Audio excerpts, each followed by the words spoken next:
सिद्धं शुद्धं पर्णमिय जिनेन्द्रवर्णेमि चन्दमकलङ्कं पुनरैर्णभूषणोदयं जीवस्य परोवणं वोच्छम्। संत श्रोमणी आचार्य गुरु श्री विद्यासागर जी महाराज की जय। आचार्य गुरु श्री समय सागर जी महाराज की जय। आचार्य गुरु श्री प्रज्ञा सागर जी महाराज की जय। तीन कमनौ करुण मुनि महाराज की जय। संपूर्ण आरिका माता जी की जय।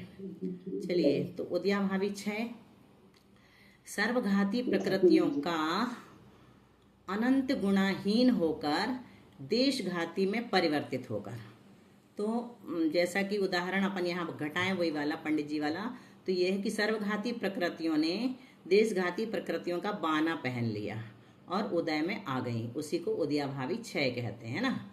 पुरुषों को नहीं जाने मिल रहा था, महिलाओं को जाने मिल रहा था, तो पुरुष ने क्या किया, महिलाओं की ड्रेस पहन करके निकल गए।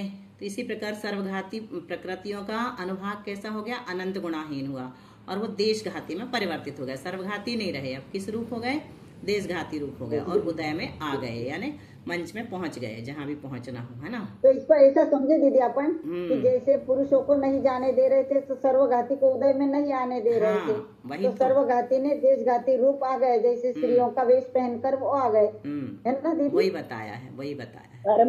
परमुख से आए वो, जैसे सौमुख से उदय में ना आके परमुख से उदय में आया। परमुख से आ गए, देशघाती के मुख से। सर्वघाती जो है स्वमुख से ना आके परमुख यानी देशघाती के मुख से आ गए। इसमें सर्वघाती स्पर्धक उदय में आने के एक समय पूर्व देशघाती में परिवर्तित होते हैं, है ना, एक समय पूर्व होते हैं। अभी यहाँ चित्र में दिखाया था पहले, अभी ये दूसरा वाला दिखा रहा है।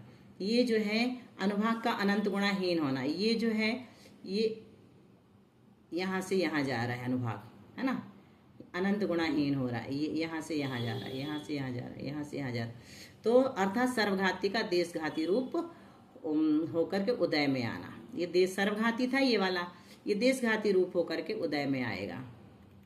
दीदी एक संक्रमण का, जैसे आप कह रहे थे ना अभी कि ये हमारी इच्छा और संक्रमण लगभग एक से लग रहे हैं, तो संक्रमण का उदाहरण पंडित साहब देते हैं कि किसी ने निमंत्रण किया, एक ब्रह्मचारी भैया का एक दीदी निमंत्रण की, तो रविवार को निमंत्रण की, लेकिन उन्हें शुक्रवार को बोल दें कि आपको रविवार को हमारे यहाँ भोजन करने आना है। तो उन्हें तो हाँ तो कह दिया, लेकिन किसी कारणवश शनिवार को उनको कहीं जाना था, इमरजेंसी थी, तो उन्होंने कहा भैया मैं तो नहीं आ पा रहा, तुम्हारी पूरी तैयारी हो गई है, ऐसा करता हूँ मैं दूसरे भैया को भेज देता हूँ, तुमको कोई परेशानी नहीं होगी, तुम्हारा खाना भी वेस्टेज नहीं जाएगा। तो इस प्रकार से दूसरे भैया को भेज देते हैं। तो वो संक्रमण का उदाहरण पंडित साहब ऐसा दे। ठीक है, बहुत अच्छा। अब सदवस्था रूप उपशम का बताओ एकाध। वर्तमान समय को छोड़कर भविष्य में उदय में आने वाले, वर्तमान समय को छोड़कर भविष्य में जो उदय में आने वाले हैं, ऐसे सर्वघाती स्पर्धकों की सत्ता में रहने को सदवस्था रूप उपशम कहते हैं। जैसे ये वर्तमान समय है, ये वाले निश्चय क्या है, वर्तमान समय, और ये क्या है, आगामी समय है।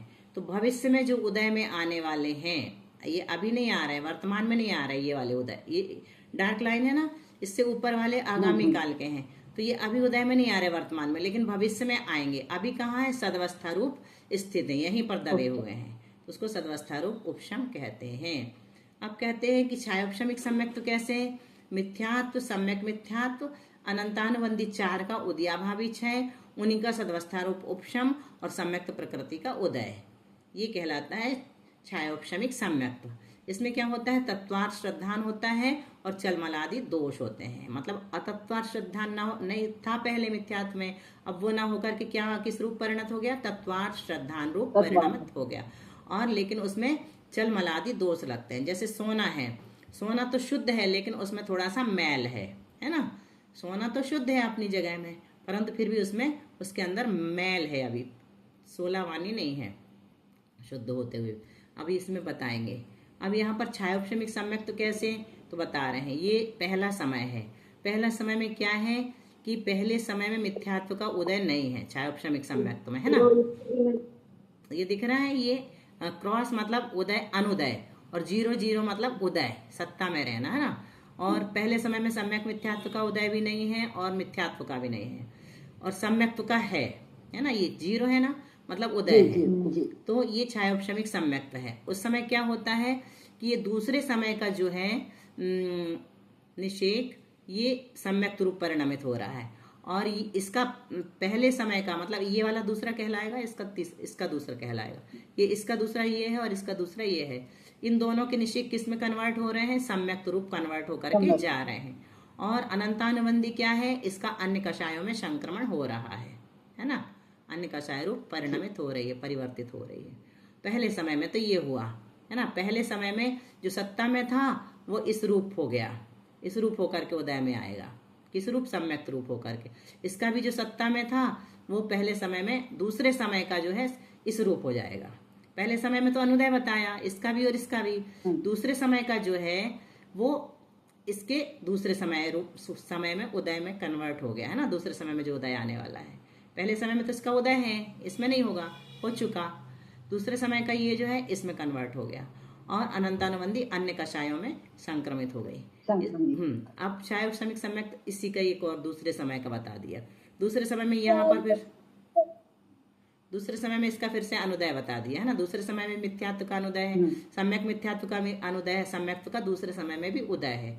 और अनंतानुबंधी दूसरे समय में भी अन्य कषायों रूप संक्रमित हो रही है। ठीक है, बाकी सब जीवों का कुछ नहीं है। दूसरा चित्र हो जाए। अब सम्यक्त प्रकृति का कार्य क्या है? तो सम्यक्त में दोष, कौन से दोष हैं? वो 3, चल, मल और अगाढ़। चल दोष किसे कहते हैं? जल की तरंगों की तरह चंचल, चंचलता जब रहती है भावों में, चित्त में, परिणामों में, तो उसको क्या कहते हैं? चल दोष कहते हैं। मल दोष किसे कहते हैं? ये बाह्य मल से सहित शुद्ध सोना, ये लिख दिया है ना। शुद्ध तो है सोना लेकिन बाह्य मल से सहित है ना। बाह्य मल है ये, और अंदर में शुद्ध कर दिया उसको अग्नि से तपा करके, लेकिन बाह्य मल अभी लगा हुआ है। वृद्ध के हाथ की लाठी, ये अगाढ़ का उदाहरण है। तो ये चल में क्या होता है? आप्त आगम पदार्थों के विषय में चंचलपना रहता है। अपन क्या कहते हैं? शांतिनाथ भगवान शांति के देने वाले, पार्श्वनाथ भगवान कष्ट को दूर करने वाले, ऐसे ऐसे भाव होते हैं। और मल दोष में क्या होता है कि ये मेरा मंदिर है, ये नहीं कहते कि भगवान का मंदिर है ना। शांतिनाथ भगवान के मंदिर को अपना मंदिर कहना, क्योंकि अपन ने बनवाया है, वेदी अपन ने विराजमान की है, या मूर्ति भी विराजमान कर देते हैं तो अपने मंदिर चलो, जहाँ मूर्ति रख दी है ना उसको भी अपना मंदिर कहने लगते हैं। और अगाढ़ जो है वृद्ध के हाथ की लाठी, यानी उसको लाठी भी दो तो वो क्या कहती है? ऐसे कपता रहता हाथ उसका, तो उसमें शिथिलता रहती है ना। तो वो वृद्ध के हाथ की लाठी की तरह अगाढ़ दोष होता है। चलिए अब गाथा नंबर 26 पढ़ा हुआ विषय है पिछला, इसलिए ज्यादा उसमें कुछ कठिन नहीं लग रहा होगा आप लोगों को। अब और नए नए उदाहरण पंडित जी के, मीना दीदी चूंकि इंदौर में रहती हैं उनसे पढ़े हैं तो अपन को देते जाएंगी है ना।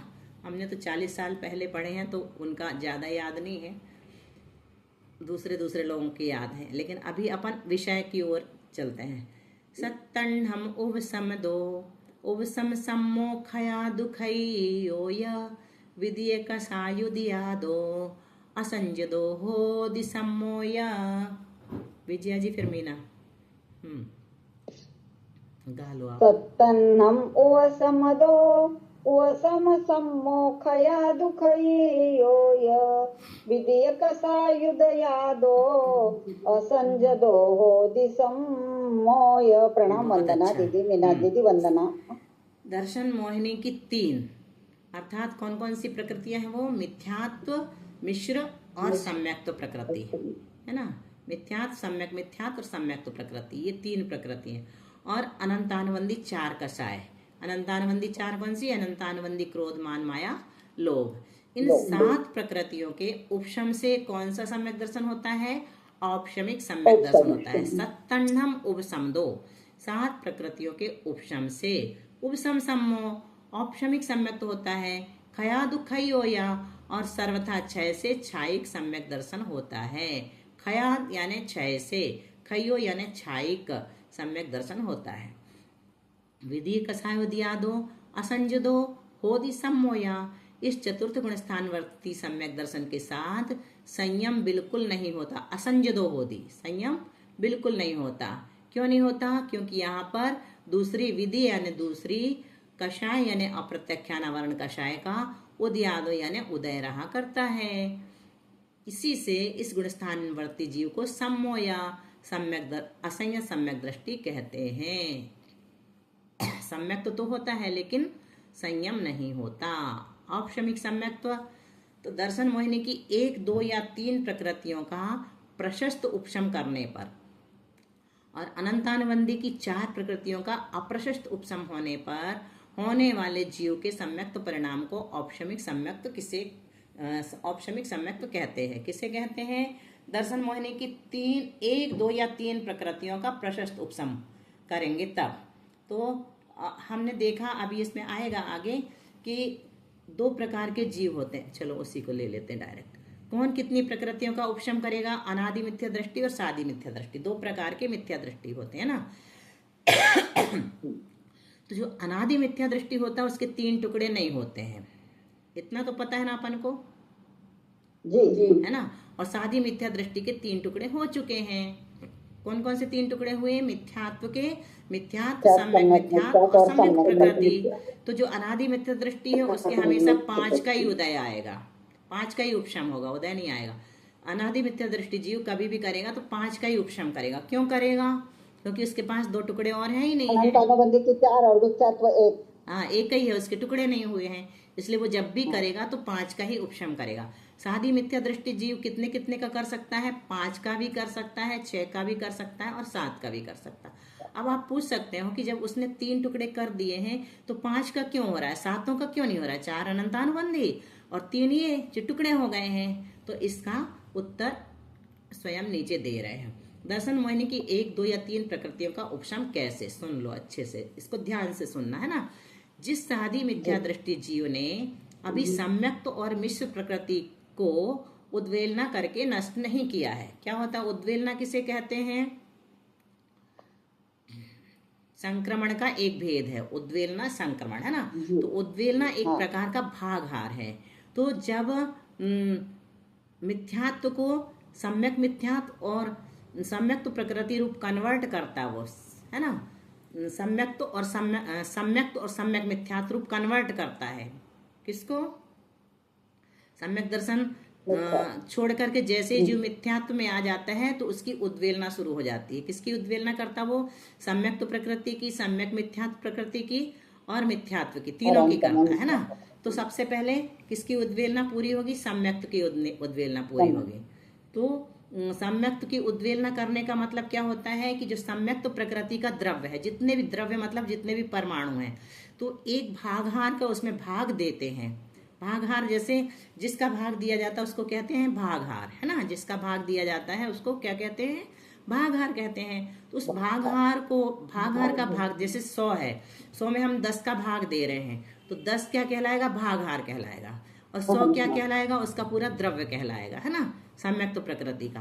तो जो सम्यक्त प्रकृति का द्रव्य है उसमें उद्वेलना संक्रमण भागहार का भाग दे करके जो आता है उतने उतने द्रव्य को सम्यक मिथ्यात्व और मिथ्यात्व रूप कन्वर्ट करता जाता है ना, बदलता जाता है। सम्यक्त उसका छूट गया है तो अब जो सम्यक्त प्रकृति पड़ी है वो कोई काम की नहीं है तो वो दूसरे रूप हो जाती है। बस ये उद्वेलना का अर्थ समझना। क्या अर्थ समझना? कि उस सम्यक दृष्टि था, ठीक है, अब क्या बन गया? मिथ्या दृष्टि बन गया। तो अब उसकी जो सम्यक्त प्रकृति सत्ता में पड़ी वो कोई काम की है क्या? नहीं, बिल्कुल काम की नहीं है, क्योंकि वो मिथ्या दृष्टि बन गया है। तो वो जो सम्यक्त प्रकृति है वो मिथ्यात्व रूप कन्वर्ट हो जाती धीरे धीरे करके, है ना। तो सम्यक्त प्रकृति रूप होगी, सम्यक्त प्रकृति मिथ्यात्व रूप होगी, ऐसे क्रम से जो कन्वर्ट हो जाती, कन्वर्जन होता है, उसको ही उद्वेलना कहते हैं। तो उद्वेलना जिस सादी मिथ्या दृष्टि ने अभी सम्यक्त और मिश्र प्रकृति को उद्वेलना करके नष्ट नहीं किया है, अभी शुरुआत ही हुई है लेकिन नष्ट नहीं हुई है ना, शुरुआत तो कर दिया है। वह जब औपशमिक सम्यक्त प्राप्त करता है मतलब दोबारा प्राप्त करेगा, उसकी उद्वेलना करके नष्ट नहीं किया, और जब उसको दोबारा औपशमिक सम्यक्त प्राप्त करना है तब वह दर्शन मोहिनी की तीनों ही प्रकृतियों का उपशम करेगा, क्योंकि उसकी सत्ता में तीनों ही पड़ी हैं, उद्वेलना करके नष्ट नहीं किया है, तीनों पड़ी हैं। तो 4 अनंतानुबंधी और 3 ये तीनों है ना, मिथ्यात्व सम्यक मिथ्या प्रकृति, वो कितने की करेगा? 7 की करेगा। और जिस सादी मिथ्या दृष्टि ने सम्यक्त प्रकृति की उद्वेलना कर दी है परंतु मिश्र की उद्वेलना करना शेष है, एक ने तो क्या दोनों की नहीं किया और एक ने क्या किया? सम्यक्त की पूरी कर दिया और मिश्र की नहीं किया। तो जब वह औपशमिक सम्यक्त प्राप्त करता है तो शेष बची दर्शन मोहिनी की 2 प्रकृतियों का उपशम करता है। कौन कौन सी 2 बची? मिश्र और मिथ्यात्व। है ना, उन दोनों का करेगा। और फिर तीसरा क्या बताया, जिस सादी मिथ्या दृष्टि ने सम्यक्त और मिश्र प्रकृति की उद्वेलना पूर्ण कर दी है, उसके पास अब मात्र मिथ्यात्व प्रकृति का सत्व है, दोनों की पूरी हो गई है। ऐसा जीव जब औपशमिक सम्यक्त प्राप्त करता है तब वह मात्र मिथ्यात्व प्रकृति का उपशम करता है, तो 4 और 5 का करेगा। आगे ना समझ में, एक अकेले बचेगी तो 5 का करेगा, 2 बचेगा तो 6 का करेगा, 4 और 2 6, और 3 बचेंगी तो 7 का करेगा। और अनादि मिथ्या दृष्टि के पास तो मात्र मिथ्यात्व प्रकृति का ही सत्व है, अतः वह जब औपशमिक सम्यक्त प्राप्त करता है तो वह मात्र मिथ्यात्व प्रकृति का उपशम करता है। आ गया ना ये विषय समझ में अच्छे से? बहुत अच्छे से आ गया। ठीक है, अभी थोड़ा लब्धि सारी पढ़ के आए ना, उसी का विषय। अब अनादि मिथ्या दृष्टि किसे कहते हैं और सादी मिथ्या दृष्टि किसे कहते हैं? सुमन दीदी ध्यान से सुनना।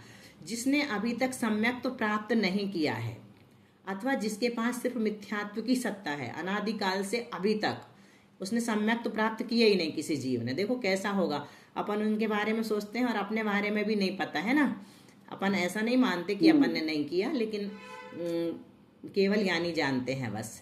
तो जिसने अभी तक सम्यक तो प्राप्त नहीं किया है अथवा जिसके पास सिर्फ मिथ्यात्व की सत्ता है, वो अनादि मिथ्या दृष्टि कहलाता है। और जिसने पूर्व में एक बार सम्यक तो प्राप्त किया है और अभी मिथ्यात्व में आ गया है, वह सादी मिथ्या दृष्टि कहलाता है। एक बार कर लिया कभी भी, भले ही असंख्यात वर्ष पहले किया हो, लेकिन उसको सादी मिथ्या दृष्टि कहेंगे, है ना, समझ गए ना। असंख्यात वर्षों में फिर से प्रथमोपसम, अच्छा प्रथमोपसम सम्यक तो दूसरी बार कब होता है, कितने काल के बाद? कब होता है मतलब कितने काल के बाद, कितना, जैसे अभी हमको प्रथमोपसम सम्यक्त हुआ, वो कितनी देर चलेगा? अंतर्मुहूर्त, है ना, हाँ अंतर्मुहूर्त से ज्यादा नहीं चलेगा। अब हम छायापशमिक सम्यक दृष्टि हो गए या कुछ भी हो गए, संसार में भटकते भटकते मिथ्या दृष्टि भी हो गए, तो अब दूसरी बार प्रथमोपसम सम्यक्त कब प्राप्त होगा? बता चुके हैं, याद करो, दिमाग लगाओ, याद आ जाए। नहीं 66 सागर नहीं, थोड़ा और हटके बताओ। आधा बताते हैं हम। असंख्यात्वा भाग, किसका असंख्यात्वा भाग? हाँ, पल्योपम का असंख्यात्वा भाग प्रमाण काल बीत जाने के बाद दूसरी बार प्रथमोपसम सम्यक दर्शन प्राप्त हो सकता है। और वो वेदक और जो ये काल रहता है जब तक प्राप्त नहीं होता, उसको वेदक प्रायोग काल कहते हैं। जितने काल तक प्राप्त नहीं होता उसको क्या कहते हैं? वेदक प्रायोग काल। क्यों कहते हैं? वेदक यानी क्या होता है? छायोपशमिक, है ना। तो उस काल में छायोपशमिक सम्यक दर्शन तो हो सकता है, लेकिन प्रथमोपसम नहीं हो सकता। किस काल में? वेदक प्रायोग काल में। ये सब आप लोग नोट करते जाना। अगर अभी नहीं कर पा रहे हैं क्लास में, तो इसमें से सुन के एक बार में रात में बैठ के कर लेना, है ना। जो हम बोलेंगे नोट करने जैसा लगे, पॉइंट्स लिखते जाना और इसमें डाल देना, तो बाकी के लोग भी लिख लेंगे जो नहीं लिख पाएंगे तो अपने नोट्स अच्छे वाले, ठीक है।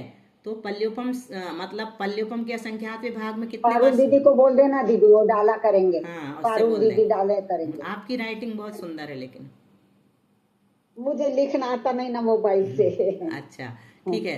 तो पल्योपम के, हाँ हम क्या पूछ रहे थे?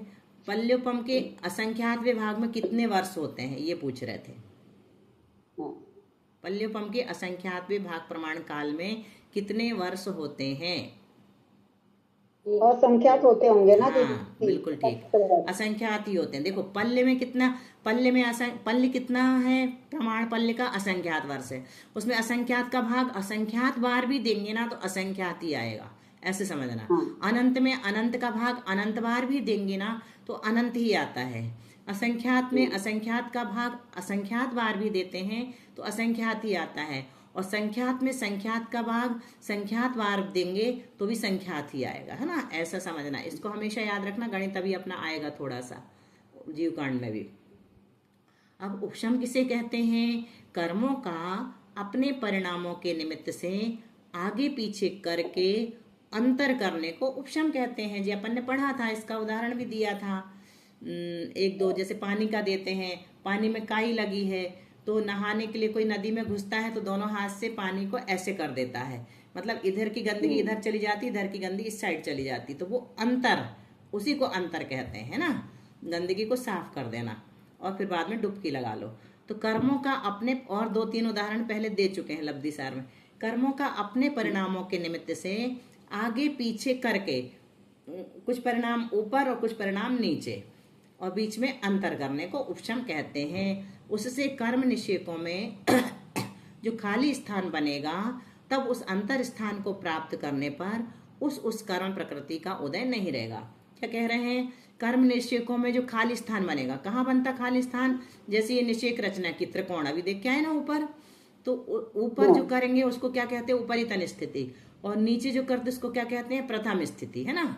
ऊपर वाले को द्वितीय स्थिति भी कहते हैं और उपरितन स्थिति भी कहते हैं, और नीचे वाले को प्रथम स्थिति कहते हैं, और बीच में क्या होता है? गैप होता है, उसको अंतर स्थान कहते हैं, अंतर कहते हैं, अंतरकरण। तो जो खाली स्थान बनेगा तब उस अंतर स्थान को प्राप्त करने पर, वहां पर जीव जब रहता है उस अंतर में, अंतर मुहूर्त काल तक, तो उस कर्म प्रकृति का उदय नहीं रहेगा। जिसका अंतर कर दिया, तो मोहिनी कर्म का ये अंतर करता है वो, है ना। अनादि मिथ्या दृष्टि के चतुर्थ गुण स्थान में जाने की प्रक्रिया बताते हैं। कैसे जाएगा? 4 लब्धि प्राप्त करेगा। पहले कौन सी हैं 4 लब्धियां? शुरू की 4 बताओ। क्षयक्षम विशुद्धि देशना प्रायोग्य। क्षयोपशम, विशुद्धि, देशना और प्रायोग, ये तो 4 है। और 5वीं का नाम क्या है? करण लब्धि। करण लब्धि। तो 5वीं लब्धि के 3 करण परिणाम कर। कौन कौन से हैं 3 करण? अधकरण, अपूर्वकरण, अनिवृत्तिकरण। अधकरण, अपूर्वकरण और अनिवृत्तिकरण। तो 4 लब्धि प्राप्त कर 5वीं लब्धि के 3 करण परिणाम कर उपशम सम्यक तो प्राप्त करता है। कौन करता है? अनादि मिथ्या दृष्टि, उसके चतुर्थ गुण स्थान में जाने की प्रक्रिया है ये, है ना। 4 लब्धि प्राप्त करके। और उसके ही क्यों कहा? क्योंकि बाकी के जो मिथ्या दृष्टि है वो 2 करण करके भी चले जाते हैं, है ना। और बाकी सब लब्धियों की, हाँ, बाकी सब लब्धियों की जरूरत नहीं। इस कारण से यहाँ अनादि मिथ्या दृष्टि शब्द डाला है। अब देखो, ये अंतरायाम का निर्माण यहाँ दिखा दिया। ये है स्थिति, मिथ्यात्व कर्म। स्थिति यहाँ से लेके पूरी यहाँ तक 10,000, है ना। ये परमाणु पहला 1 नंबर का निषेक, और ये 10,000वें नंबर का निषेक। तो यहाँ से लेके यहाँ तक 100 नंबर तक जो है, 100 निषेकों तक अंतर नहीं है, ये प्रथम स्थिति है। इसके बाद यहाँ से यहाँ तक अंतर है, और फिर 1000 से लेके 101 से लेके 1000 तक अंतरायाम है। अंतर है मतलब अंतरायाम है। और 1001 से लेकर 10,000 तक ये द्वितीय स्थिति है, उपरितन स्थिति है। इसी प्रकार यहाँ पर अब 10 परमाणु, ये प्रथम स्थिति कहाँ से शुरू हो गई? 10 परमाणु से। यहाँ से अपन ने निकाल दिया उदयावली, बाहर अलग कर दी। तो 10 से लेकर 100 तक ये सब क्या है? प्रथम स्थिति। और 101 से लेकर 1000 तक यहाँ अंतरायाम, ये वही है। और 1000 से लेकर 10,000 तक द्वितीय स्थिति या उपरितम स्थिति। फिर यहाँ चले जाओ और नीचे के निषेक को अपन ने उदयावली में जाने दिया। फिर यहाँ से लेके ये 100 तक फिर से प्रथम स्थिति, ये दिख रही है ना, इसमें निर्माण कर रहे हैं, अंतर अब बन रहा है। फिर यहाँ से 101 से लेके 1000 तक ये अंतरायाम बन गया, ये वाला ब्रैकेट। और फिर ये 1000 से लेके 1001 से लेके 10,000 तक ये द्वितीय स्थिति, यहाँ लिखा ही दिया, क्लियर है ना। ये प्रथम स्थिति है, ये अंतरायाम है, और ये द्वितीय स्थिति अपन देख चुके हैं। यहाँ पर भी हर जगह मिलती है, ये इस रूप में मिलती है। निषेक रचना हमेशा गोपुच्छाकार होती है। इसको क्या कहते हैं? गोपुच्छाकार कहते हैं। तो 1 से लेके ये क्रम से निषेकों की रचना हुई है। ये मिथ्यात्व कर्म है। और ये मिथ्यात्व कर्म में क्या किया? नीचे प्रथम स्थिति बन गई, ऊपर द्वितीय स्थिति बन गई, और यहाँ पर मतलब ये क्या किया है? आगाल और प्रत्यागाल कर दिया। आगाल मतलब किसे कहते हैं? यहाँ के कुछ कर्मों को नीचे ले आए और यहीं के कुछ कर्मों को ऊपर भेज दिया। तो नीचे लाते उसको क्या कहते हैं? कौन सा करण? आगाल। आगाल के अलावा क्या करके लाते? नीचे लाने के लिए कर्मों को क्या करना पड़ता है? 10 करण में से नाम बताओ। उत्कर्षण, अपकर्षण। बिल्कुल ठीक। नीचे लाएंगे तो अपकर्षण, ऊपर ले जाएंगे तो उत्कर्षण। उत्कर्षण हमेशा बंध के साथ होता है, अपकर्षण के लिए बंध की जरूरत नहीं होती। ये भी सब याद रखना पॉइंट। अपकर्षण के लिए बंध की जरूरत नहीं होती। उत्कर्षण जब भी होगा तो बनने वाली नवीन प्रकृति के साथ ही होगा, उसके साथ जाता है। तो औपशमिक सम्यक तो कर्म के उदय का अभाव, यहाँ पर ये अंतर्मुहूर्त काल तक अब कर्म के उदय का अभाव हो गया। इस समय कोई भी कर्म उदय में नहीं आएगा। ये कर्म के उदय को ऊपर आगे किया और ये कर्मों को पहले उदय में लाए। ठीक है। अब औपशमिक सम्यक्त से जीव कहाँ कहाँ जा सकता है, ये उस दिन भी आया था। मिथ्यात्व प्रकृति का उदय आएगा तो कहाँ चला जाएगा, मिथ्यात्व में चला जाएगा। और अनंतानुबंधी में से किसी एक का उदय आएगा तो कहाँ जाएगा, दूसरा सासदन में। औपशमिक सम्यक्त के कितने काल शेष रहने पर जाता है सासदन में, कम से कम एक आवली, अधिक से अधिक 6 आवली, एक समय और 6 आवली। हाँ, कम से कम एक समय और अधिक से अधिक 6 आवली। और तीसरे गुण स्थान में जाने के लिए कौन सी प्रकृति का उदय आएगा, मिश्र प्रकृति। हाँ, मिश्र प्रकृति का उदय आएगा तो तीसरे गुण स्थान में चला जाएगा। और कौन सी प्रकृति का उदय आएगा तो चौथे में जाएगा, सम्यक प्रकृति का उदय आएगा तो प्रकृति का चौथे उदय में आएगा तो छायोपशमिक सम्यक्त हो जाएगा। और छायिक सम्यक्त कैसे होता है, उसे क्या छायिक सम्यक्त किसे कहते हैं, तो अनंतानुबंधी की अनंतानुबंधी की 4 प्रकृतियों की विषय योजना करके, विषय योजना पढ़े है ना, अभी फिर से बता देते हैं यहाँ पर जी। दर्शन मोहिनी की 3 प्रकृतियों का क्षय करने पर पहले क्या करेगा, छायिक करने वाला, छायिक को छपना भी कहते हैं, छपना करने वाला क्या करेगा, ऐसी भाषा बोलेंगे अपन, है ना। तो छपना वाला करने वाला क्या करेगा, अनंतानुबंधी की 4 प्रकृतियों की विषय योजना करेगा। विषय योजना कौन कौन सी गति में हो सकती है, बोलो बोलो। चारों गतियों में होगी ना दीदी। हाँ, चारों गतियों में हो सकती है, लेकिन छपना चारों गति में नहीं हो सकती, ये बात ध्यान रखना। छायिक सम्यक दर्शन चारों गति में नहीं हो सकता। छायिक सम्यक दर्शन कौन सी गति में होता है, मनुष्य गति में ही होएगा। हाँ, मतलब उत्पत्ति जो है, छायिक सम्यक दर्शन की उत्पत्ति मनुष्य गति में ही होगी। लेकिन छायिक सम्यक दृष्टि जीव कौन कौन सी गति में मिल सकते हैं, बताओ बताओ। नरकों में भी मिलेंगे, देवों में भी मिलेंगे, मनुष्य में भी, तीनों गति में मिलेंगे। कितने में, चारों में। अच्छा ठीक है, चारों में, सही उत्तर है। तो त्रियंच गति में कहाँ मिलेंगे, संगी पंचेंद्रिय तिर्यंच। छायिक सम्यक दृष्टि शंभु रमन के जीव जो होते हैं, कहाँ के, शंभु रमन के जो जीव नहीं, स्वयंभू रमण नहीं, वो तो कर्म भूमि, भोग भूमि, भोग भूमि के त्रियंच ही छायिक सम्यक दृष्टि वाले हो सकते। भोग भूमि में बस जाएगा, कैसे जाएगा भोग भूमि में, कैसे जाएगा बताओ, कैसे जाएगा, जिसने पहले त्रियंच आयु का बंध कर लिया है और बाद में छायिक सम्यक दर्शन प्राप्त किया है, तो वो जीव मरण करके भोग भूमि में जाता है। याद आ गया, गुजरात में बताया था, आ चुका होगा। तो अनंतानुबंधी की 4 प्रकृतियों की विषय योजना करके, दर्शन मोहिनी की 3 प्रकृतियों का क्षय करने पर,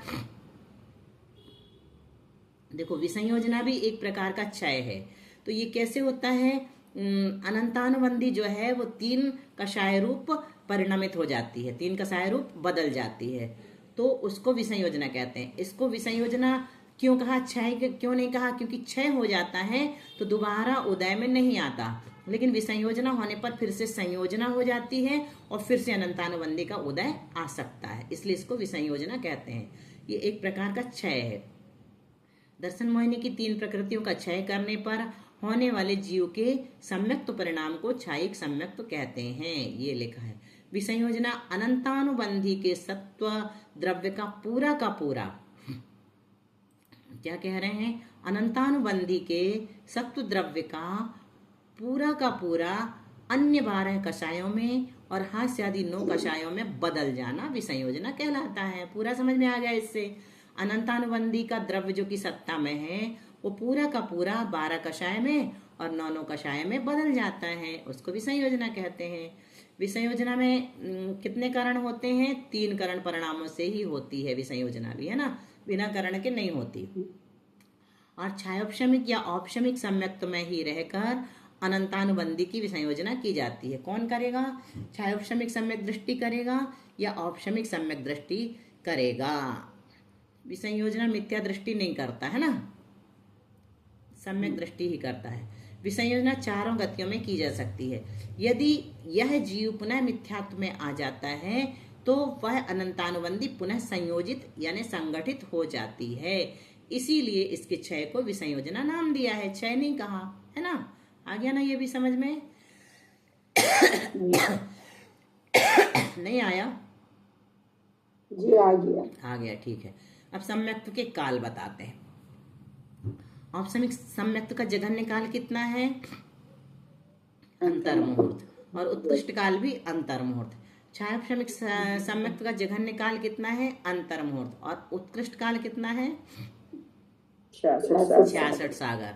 और छायिक सम्यक्त्व का जघन्य काल कितना है और उत्कृष्ट काल कितना है? तो सादी अनंत काल है इसका। जब शुरू हुआ तो उसके बाद अनंत काल तक ही रहेगा, है ना, समाप्त होने वाला नहीं है। अविरत सम्यक्त्व परिणाम कौन से होते हैं और निमित्त क्या होता है अविरत सम्यक्त्व में? तो अविरत रूप परिणाम होते हैं और सम्यक्त रूप परिणाम होते हैं। निमित्त क्या बनता है? अप्रत्यख्यानावरण कषाय का उदय और दर्शन मुनि का उपशम, क्षय या क्षयोपशम। चलिए एक गाथा लेते हैं और मीना दीदी पढ़ेंगी, अब उनकी बारी है, ठीक है। सम्मा इट्ठी जीवो ओवे इट्ठम पवेणम तु सद्दहदि असभावम अजान्यमानो गुरु नियोगा। पढ़ो छोटी। सम्मा इत्ते जीवो ओव इत्थम पवयणम तु सद्दहदि असा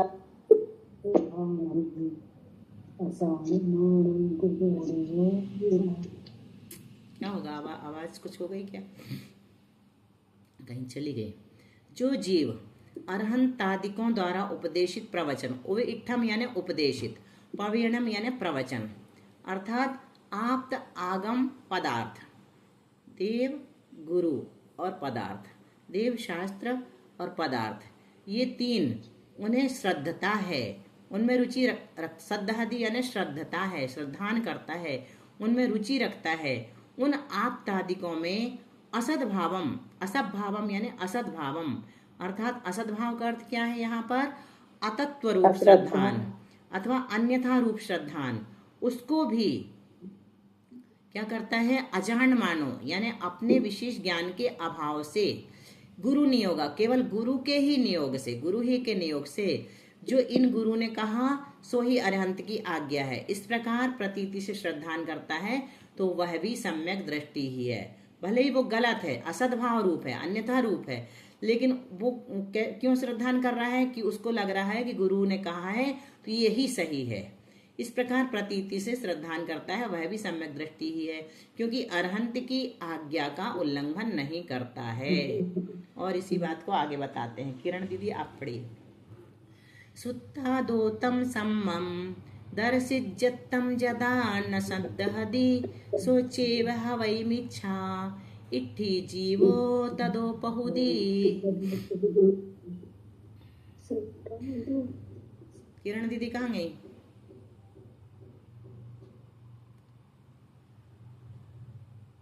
चलो कविता पढ़ लो या कोई भी पढ़ लो। जी कविता पढ़ लो। तादोतम सम्मं दर्शनयुक्तं जदाहु सद्दहदि सोचेव हवै मिच्छा इट्ठी जीवो तदोपहुदी। इस प्रकार हाँ, असत्य अर्थ का श्रद्धान करने वाला आज्ञा सम्यक दृष्टि जीव जिस काल प्रवीण आचार्यों द्वारा पूर्व में ग्रहण किया हुआ असत्यार्थ रूप श्रद्धान से विपरीत भाव सत्यार्थ सो गणधरादिकों के सूत्र दिखाकर सम्यक प्रकार से निरूपण किया जाए, उसको खोटे हट से श्रद्धान न करे, दर्शित जत्तम यानी दिखाए जाने के बाद भी, तो उस काल से लेकर वह जीव मिथ्या दृष्टि होता है, क्योंकि सूत्र के अश्रद्धान से जिन आज्ञा के उल्लंघन का सुप्रसिद्ध पाना है उस कारण से मिथ्या दृष्टि। क्या कह रहे हैं? समझ में आ रहा है? उस प्रकार असत्य अर्थ का श्रद्धान करने वाला, किस प्रकार ऊपर की गाथा में कहा था कि जो असद्भाव रूप है, अन्यथा रूप है, लेकिन गुरु ने कहा है तो यही सही है, ऐसा मान करके जो श्रद्धान करने वाला आज्ञा सम्यक दृष्टि जीव है वो अब दूसरे आचार्य मिले। कौन से मिले? प्रवीण आचार्य, अन्य आचार्य मिले जो कि सम्यक ज्ञान करा रहे हैं, तो भी क्या करता है? वो पूर्व में ग्रहण किया हुआ असत्यार्थ रूप श्रद्धान से विपरीत भाव जो सत्यार्थ है ना, उसको गणधरादिकों के सूत्र दिखाकर सम्यक प्रकार से निरूपण किया जाए तो भी क्या करे? हट करे, उसका श्रद्धान न करे, पूर्व गुरु ने जो गलत बताया था उसी का श्रद्धान करता रहे, तो उस काल से लेकर वह जीव मिथ्या दृष्टि हो जाता है। सुत्तादोतम सिद्धम दर्शिज्यतम यानी दिखाए जाने पर भी, जदा न सद्दहदी यदि श्रद्धा नहीं करता है, सूत्रादि के द्वारा दिखाए जाने पर भी, सो चेव हवई मिथ्या इट्टी जीवो तदोपहुदी उसी समय से वह जीव मिथ्या दृष्टि हो जाता है। क्यों? क्योंकि सूत्र के अश्रद्धान से जिन आज्ञा के उल्लंघन का सुप्रसिद्ध पना है, सूत्र दिखाया गया, आगम दिखाया गया, फिर भी आप नहीं मान रहे हो तो जिन आज्ञा का उल्लंघन हो रहा है, इस कारण से मिथ्या दृष्टि पना हो जाता है। एक गाथा और हो जाएगी। नो इंद्रियेषु विरदो नो जीवे थावरे तसेवापि जो सद्दहदि जिनुत्तम सम्मा इट्ठी अविरदोसो। पिक्सेल वाली चंदन वाला जी है ना, पढ़ लीजिए आप।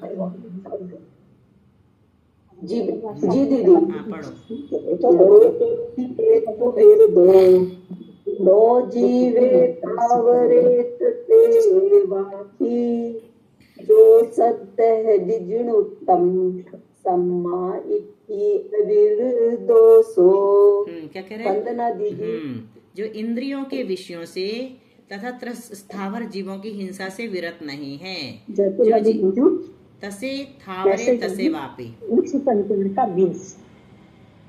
क्या कह रहे हैं? जो इंद्रियों के विषयों से और त्रस स्थावर जीवों की हिंसा से विरत नहीं है, किंतु जिनेन्द्र देव द्वारा कथित प्रवचन का श्रद्धान करता है, जो सद्दहदि जिनोत्तम सम्मा इट्टी अविरदोसो, वह अविरत सम्यक दृष्टि है। उसके पास क्या है? एक देश विरति नहीं है तो भी वह सम्यक दृष्टि है, विरत ना होते हुए, अविरत होते हुए भी वह सम्यक दृष्टि। विरत नहीं है क्यों? क्योंकि 6 काय के जीवों की हिंसा से और 5 इंद्रियों मन के विषयों से विरत नहीं है, उसमें प्रवृत्ति करता है, उसकी प्रवृत्ति से विरत नहीं है। तो जिनेन्द्र देव के वचनों में श्रद्धान है तो वह सम्यक दृष्टि है। क्या कहा यहाँ पर? अविरत सम्यक तो कैसा होता है?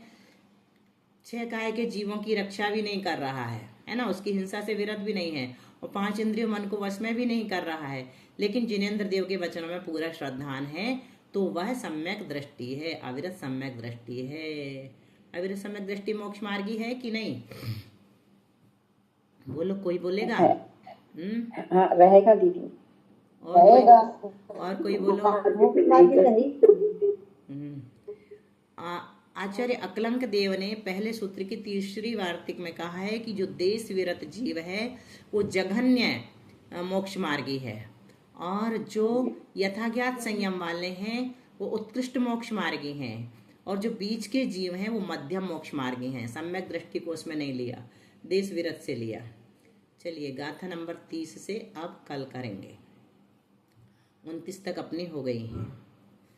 टाइम अपना 1 मिनट बचा है। आप जिनवाणी स्तुति कर लीजिए विजया जी, अपनी वाली समय सार की।